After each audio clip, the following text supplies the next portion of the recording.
Hi friends, ఈరోజైతే నేను నాటుకోడి పులుసు చేస్తున్నాను. బయట అయితే జోరున వాన వచ్చేస్తుంది.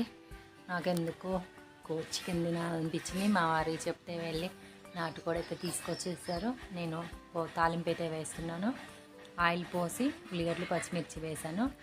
ఒక 3 స్పూన్లు అల్లం పేస్ట్ వేసాను.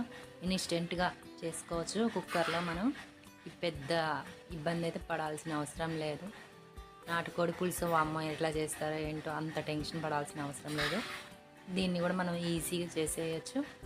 అల్లం మంచిగా వేగాలి. ఉల్లిగడ్డలు అల్లం మంచిగా వేగిన తర్వాత కొంచెం పసుపు వేస్తున్నాను. పసుపు కొంచెం మొత్తం కలపాలి.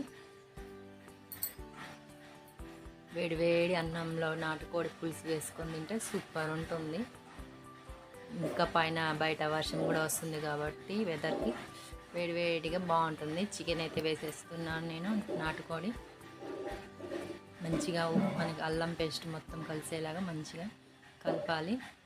ఒక 2 నిమిషాలు అలా మగ్గనివ్వాలి. కొంచెం అలా మగ్గినాక నూనె లైట్గా పైకి వస్తుంది. చూడండి, లైట్గా మగ్గేసింది. ఇప్పుడైతే కొంచెం మనం సాల్ట్ వేసుకుంటే సరిపోతుంది.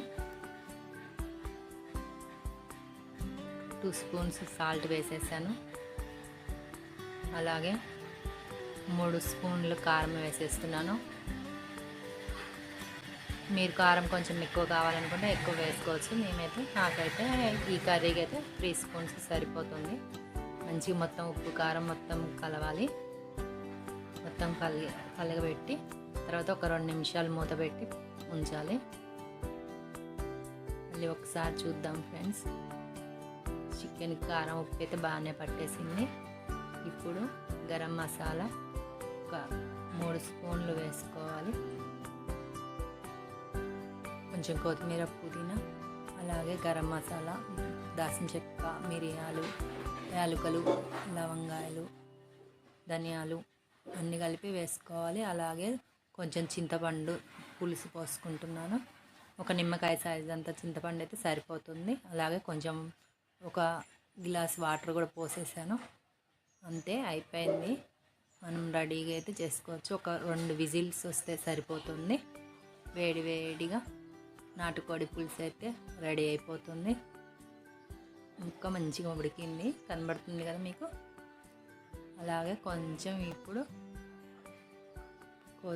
ధనియాల పొడి, అలాగే కొంచెం కొత్తిమీర వేసుకొని మరో 5 నిమిషాలు ఉంచి మనం దింపేసుకుంటే వేడి వేడి నాటుకోడి పులుసు అయితే రెడీగా అవుతుంది.